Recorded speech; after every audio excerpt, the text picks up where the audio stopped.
अच्छा, सबसे पहले ये InShot ओपन की, उसके बाद यहाँ चले गए।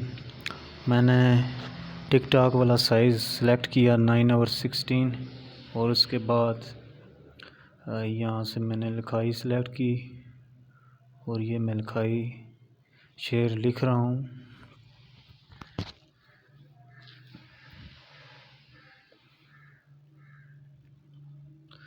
और जैसा कि आप देख रहे हैं यहाँ पे AA लिखा हुआ है और इधर एक कलर है और 3 लाइनें हैं।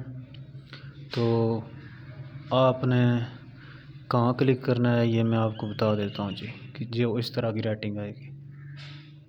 ये पेंसिल पर क्लिक किया और एडिट पे यस किया, तो यहाँ जो नीचे निशान नज़र आ रहा है ना आपको, ए वाला, तो यहाँ पे सारे फ़ॉन्ट लिखे हुए हैं। तो यहाँ पे मैंने अपनी मर्ज़ी का सेलेक्ट किया है। शहज़ाद वाला करो तो इस तरह का आता है, ये वाला करो इस तरह आता है। ऊपर है समीर सागर, वो देखें वो लिखा जाता है इस तरह से।